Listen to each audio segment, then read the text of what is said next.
Top 100 जी के question one liner. पहला प्रश्न है, फूड लूज उद्योग कौन सा उद्योग है? सही जवाब होगा ये एक इलेक्ट्रॉनिक उद्योग है, फूड लूज उद्योग। अगला सवाल है आपके लिए, किस देश का लौह इस्पात उद्योग कोयले पर आधारित है? तो सही जवाब होगा फ्रांस ऐसा देश है जिसका लौह उद्योग है वो कोयले पर आधारित है। अगला सवाल, भारत में कौन सा उद्योग वैश्विक स्तर पर आधारभूत उद्योग माना जाता है? सही जवाब होगा लौह इस्पात उद्योग है जो एक आधारभूत उद्योग है। अगला सवाल, एल्यूमीनियम उद्योग के स्थानीयकरण का आधार क्या है? सही जवाब होगा विद्युत की सुविधा होनी चाहिए, वहीं एल्यूमीनियम उद्योग लगाया जा सकता है। अगला सवाल, किस देश ने सर्वप्रथम कागज बनाना प्रारंभ किया था? इस प्रश्न का सही जवाब होगा चीन देश है जिसने सर्वप्रथम कागज बनाना शुरू किया। अगला सवाल, भारत में अखबारी कागज का सबसे बड़ा उत्पादक देश कौन सा है? सही जवाब होगा कनाडा ऐसा देश है जिसमें अखबारी कागज सबसे बड़ा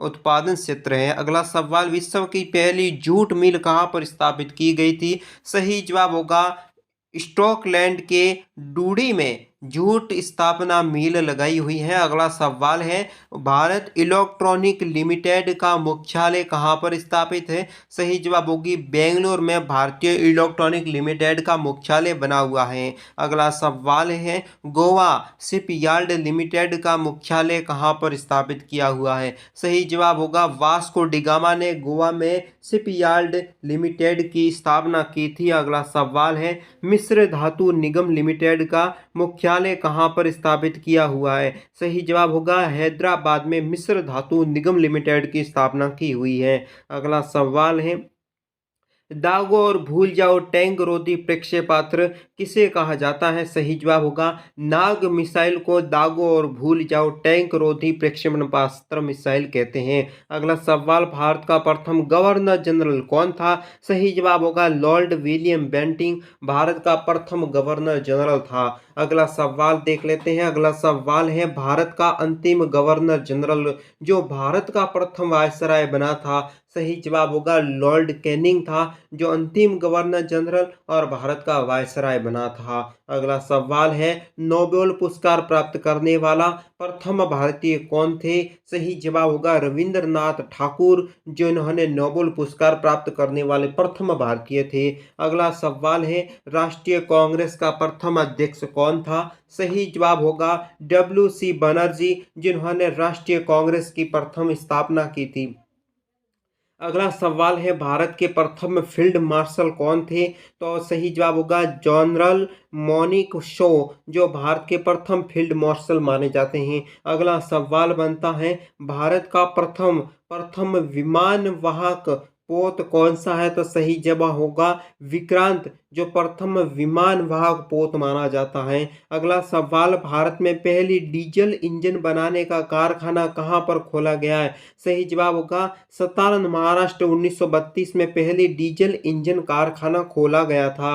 अगला सवाल है, राष्ट्रीय ग्रामीण रोजगार गारंटी स्कीम कब लागू की गई थी? सही जवाब होगा 2 फरवरी 2004 को राष्ट्रीय ग्रामीण रोजगार गारंटी स्कीम शुरू की गई थी। अगला सवाल, RBI ने 1000 का नोट कितने वर्षों के अंतराल के बाद जारी किया था? सही जवाब होगा 22 वर्ष के बाद। अगला सवाल देख लेते हैं, RBI ने 1000 का नोट दोबारा कब जारी किया था? सही जवाब होगा 9 अक्टूबर 2000 को 1000 रुपये का नोट जारी किया था। अगला सवाल, भारत में सबसे अधिक विदेशी शाखाएं वाला देश कौन सा है? सही जवाब ANZ ग्रीनलैंड बैंक है, वो सबसे अधिक शाखाएं भारत में है। अगला सवाल है, विश्व की सबसे बड़ी स्वर्ण रिफाइनरी कौन सी है? सही जवाब होगा रेड रिफाइनरी लिमिटेड दक्षिण अफ्रीका की है, वो सबसे बड़ी स्वर्ण रिफाइनरी है। अगला सवाल देख लेते हैं, विश्व में खनिज तेल का सबसे बड़ा उत्पादक देश कौन सा है? सही जवाब होगा संयुक्त राज्य अमेरिका जो विश्व का सबसे बड़ा खनिज उत्पादक देश है। अगला सवाल देख लेते हैं, राष्ट्रीय ग्रामीण विकास संस्था कहाँ पर स्थित है?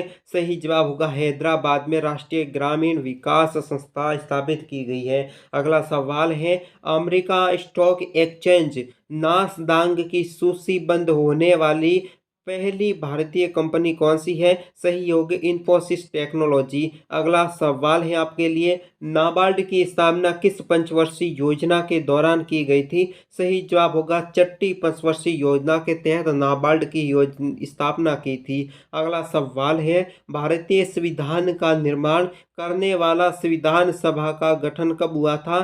सही जवाब जुलाई 1946 में संविधान सभा का गठन किया था। अगला सवाल, संसार का सबसे बड़ा संविधान किस देश का है?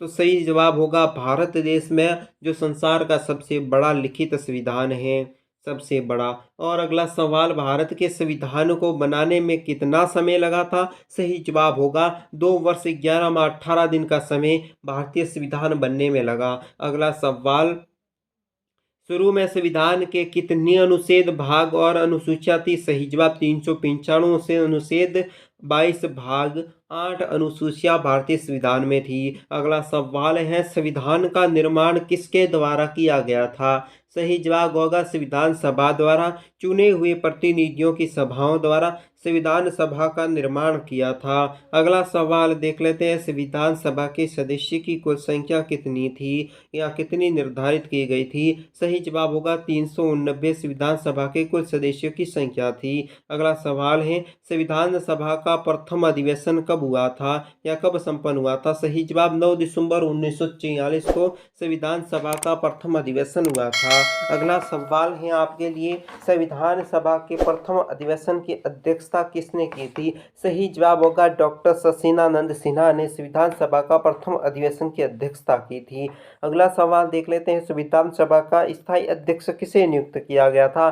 सही जवाब होगा डॉक्टर राजेंद्र प्रसाद को 11 दिसंबर 1944 को स्थायी अध्यक्ष बनाया था। अगला सवाल देख लेते हैं। अगला सवाल है, भारतीय संविधान की नींव किसे माना जाता है? सही जवाब होगा उद्देश्य प्रस्ताव को भारतीय संविधान की नींव माना जाता है। अगला सवाल है आपके लिए, संविधान सभा के समक्ष उद्देश्य प्रस्ताव को किसने पेश किया था? सही जवाब होगा पंडित जवाहरलाल नेहरू ने 13 दिसंबर 1946 को संविधान सभा की पेश की थी। अगला सवाल है, संविधान की प्रारूप समिति का अध्यक्ष किसे बनाया गया था? सही जवाब होगा डॉक्टर भीमराव अम्बेडकर को प्रारूप समिति का अध्यक्ष बनाया था। अगला सवाल देख लेते हैं। अगला सवाल है, प्रारूप समिति में कितने सदस्य थे? सही जवाब आपके लिए होगा 7 सदस्यीय प्रारूप समिति के 7 सदस्य थे। अगला सवाल है, संविधान को कब अंगीकृत किया गया था? सही जवाब होगा 26 नवंबर 1949 ईस्वी को संविधान को अंगीकृत किया गया था। अगला सवाल देख लेते हैं। अगला सवाल है, संविधान की अंगीकृत करते समय कितने सदस्यों ने हस्ताक्षर किया था? सही जवाब होगा 284 सदस्यों ने हस्ताक्षर किया था। अगला सवाल आप देख लेते हैं। अगला सवाल है, भारतीय संविधान कब लागू किया गया था?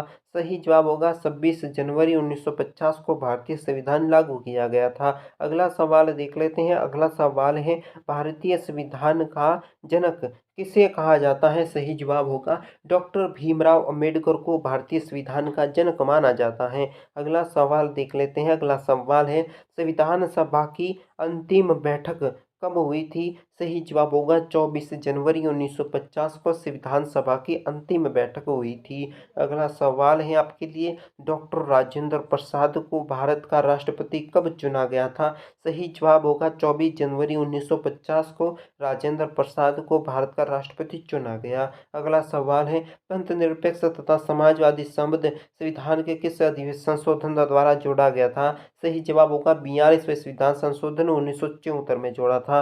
अगला सवाल देख लेते हैं। अगला सवाल है, आंध्र प्रदेश का राज्य के रूप में गठन कब किया गया था? सही जवाब होगा 1953 ईस्वी में आंध्र प्रदेश राज्य बना था। अगला सवाल है, किस आयोग की सिफारिशों ने राज्य पुनर्गठन आयोग 1954 के निर्माण का मार्ग प्रशस्त किया था? सही जवाब होगा फजल अली आयोग ने ये काम किया था। अगला सवाल देख लेते हैं। अगला सवाल, राज्य पुनर्गठन अधिनियम के आधार पर कितने राज्यों का गठन हुआ है? सही जवाब होगा 14 राज्य केंद्र शासित प्रदेश बने थे। अगला सवाल है, महाराष्ट्र और गुजरात का गठन कब किया गया था? सही जवाब होगा 1 मई 1960 ईस्वी को महाराष्ट्र और गुजरात का गठन किया गया था।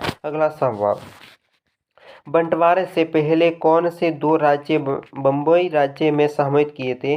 सही जवाब होंगे महाराष्ट्र और गुजरात बने थे बंटवारे से पहले। अगला सवाल आपके लिए बनता है, गोवा और दमन और द्वीप को पुर्तगालियों से कब आज़ाद किया गया था? सही जवाब होगा 18 दिसंबर 1961 को गोवा और दमन द्वीप को पुर्तगालियों से आज़ाद करवाया था। अगला सवाल, किस संविधान संशोधन के जरिए गोवा दमन द्वीप को भारत में अंग बना लिया गया? सही जवाब होगा पहला संविधान संशोधन के तहत दमन और द्वीप को भारतीय राज्य का अंग बना। अगला सवाल है, पंजाबी भाषा और हिंदी भाषा के कारण पंजाब किन दो राज्यों में विभाजित हो गया था? सही जवाब होगा पंजाब और हरियाणा में। अगला सवाल आप देख लेते हैं। अगला सवाल है, हिमाचल प्रदेश का गठन कब हुआ था? सही जवाब होगा 25 जनवरी 1971 को हिमाचल प्रदेश का गठन किया गया था। अगला सवाल है आपके लिए, मणिपुर, त्रिपुरा और मेघालय राज्य के रूप में कब अस्तित्व में आए? सही जवाब होगा 21 जनवरी 1972 को अस्तित्व में आए थे। अगला सवाल है, सिक्किम को पूर्ण राज्य का दर्जा कब दिया गया था? सही जवाब है 26 अप्रैल 1975 को सिक्किम को पूर्ण राज्य का दर्जा मिला था। अगला सवाल है आपके, मिजोरम और अरुणाचल प्रदेश का राज्य के रूप में गठन कब किया गया था? सही जवाब 20 फरवरी 1987 को मिजोरम और अरुणाचल प्रदेश का गठन हुआ था। अगला सवाल है, गोवा को पूर्ण राज्य का दर्जा कब मिला था? सही जवाब होगा 30 मई 1987 को गोवा को पूर्ण राज्य का दर्जा मिला था। अगला सवाल है, साल 2000 में कितने राज्यों का गठन एक साथ किया गया? सही जवाब होगा 3 राज्य, झारखंड, उत्तराखंड और छत्तीसगढ़, तीनों राज्यों का गठन किया गया था। अगला सवाल है आपके लिए, राज्य द्वारा निर्मित एक संविधान सभा द्वारा किस राज्य के लिए पृथक संविधान सभा का निर्माण किया था? सही जवाब होगा जम्मू कश्मीर राज्य का निर्माण किया था। अगला सवाल है, जम्मू कश्मीर के लिए बना पृथक संविधान कब अस्तित्व में आया था? सही जवाब होगा 26 जनवरी 1957 को अस्तित्व में आया था। अगला सवाल है, वर्तमान भारत के संविधान सभा के किस तरह की नागरिकता प्रदान की गई है? सही जवाब होगा एकल नागरिकता भारत को प्रदान की गई है। दूसरा अगला सवाल, जनता के प्रति विधायिका और कार्यपालिका की शक्ति को मर्यादित कौन करता है? सही जवाब होगा मौलिक अधिकार इसको मर्यादित करता है। अगला सवाल देख लेते हैं। अगला सवाल है, संविधान का कौन सा अनुच्छेद भारतीय नागरिकों को मौलिक अधिकार प्रदान करता है? सही जवाब होगा अनुच्छेद 12 से 35 के मध्य मौलिक अधिकार है। अगला सवाल, मूल अधिकार का प्रारूप किसने बनाया था? सही जवाब होगा पंडित जवाहरलाल नेहरू ने मूल अधिकारों के प्रारूप बनाया था। अगला सवाल, जब संविधान बना तब भारत के नागरिकों को कितने मौलिक अधिकार मिले थे? सही जवाब होंगे 7 मौलिक अधिकार भारतीय जनता को मिले थे। अगला देख लेते हैं सवाल, वर्तमान में संविधान सभा के नागरिकों को कितने मौलिक अधिकार देता है? सही जवाब है वर्तमान में है सह मौलिक अधिकार है। देखते हैं अगला सवाल, कौन सा मौलिक अधिकार संविधान संशोधन के जरिए निरस्त कर दिया गया था? सही जवाब होगा संपत्ति का अधिकार, जिसे निरस्त करके हटा दिया गया है। अगला सवाल, संपत्ति के अधिकार को किस संविधान संशोधन से निरस्त किया गया था? सही जवाब होगा 44वें संविधान संशोधन के तहत संपत्ति के अधिकार को हटा लिया गया। अगला सवाल, भारतीय नागरिकों को संविधान का कौन सा अनुच्छेद समता का अधिकार प्रदान करता है? सही जवाब अनुच्छेद 14 से 18 समानता का अधिकार है। अगला सवाल है, नटराज की प्रसिद्ध कांस्य प्रतिमा किस कला का सुंदर एग्जाम्पल यानी उदाहरण है? सही जवाब होगा ये चोल कला का सबसे अनूठा उदाहरण है। अगला सवाल है, आकृति चित्र वाले सिक्के किसके अंतर्गत लोकप्रिय हुए थे? सही जवाब होगा इंडो ब्लैक्टियन के तहत लोकप्रिय हुए थे। अगला सवाल, दक्षिण भारत की नदियों में से कौन सी नदियां अरब सागर में गिरती हैं? सही जवाब होगा नर्मदा और ताप्ती नदी अरब सागर में गिरती हैं। अगला सवाल, कौन सा देश हीरों की कटाई के लिए जाना जाता है? सही जवाब होगा नीदरलैंड है जो हीरो की कटाई के लिए प्रसिद्ध देश माना जाता है। अगला सवाल, नदी द्वारा सिंचित भाग क्या कहलाता है? सही जवाब होगा द्रोणिका बेसिन है वो दोस्तों नदी द्वारा सिंचित भाग कहलाता है। अगला सवाल है आपके लिए, भारत में क्षेत्रीय ग्रामीण बैंकों ने किस वर्ष काम शुरू किया था? सही जवाब 1975 ईस्वी में शुरू किया था।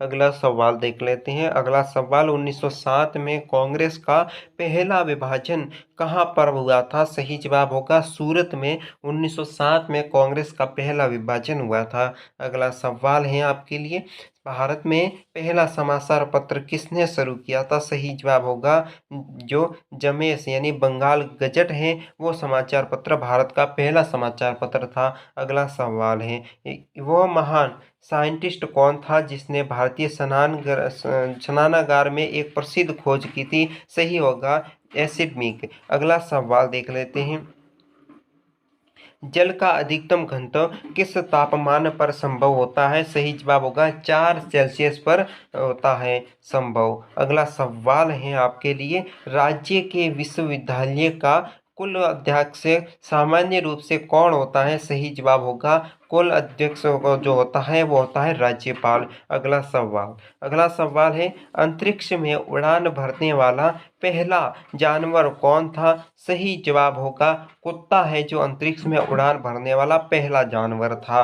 अगला सवाल है आपके लिए, अंतर्राष्ट्रीय अपराध पुलिस संगठन जिसे इंटरपोल के नाम से जाना जाता है उनका मुख्यालय कहाँ है? सही जवाब लियोस फ्रांस में इसका मुख्यालय स्थापित किया हुआ है। अगला सवाल है, किस व्यक्ति ने भारत और पाकिस्तान दोनों के उच्चतम नागरिक पुरस्कार लिया है? सही जवाब होगा मोरारजी देसाई जिन्होंने भारत और पाकिस्तान दोनों के जो पुरस्कार लिए हैं। अगला सवाल है, भारत का कौन सा नगर दो राज्यों को जोड़ता है? जोड़ने वाली राजधानी कौन सी है? सही जवाब है चंडीगढ़ है जो 2 राज्यों की राजधानी है। अगला सवाल है, भारत सरकार को राज्य सब की सबसे अधिक राशि किसके जरिए मिलती है? सही जवाब होगा उत्पादन शुल्क में सबसे अधिक पैसे भारत सरकार को मिलते हैं। अगला सवाल, निष्पक्ष जापान को दिया गया नाम जिनका अर्थ क्या है? सही जवाब होगा सूर्योदय का देश होता है वो दोस्तों जापान है। अगला सवाल, श्वेत क्रांति का संबंध किस क्षेत्र से है दोस्तों? सही जवाब होगा दुग्ध उत्पादन का संबंध श्वेत क्रांति से है या श्वेत क्रांति के संबंध दुग्ध उत्पादन से है। अगला सवाल, मसालों की रानी किसे कहा जाता है? सही जवाब होगा दोस्तों जो इलायची है उसे मसालों की रानी के नाम से जाना जाता है। अगला सवाल,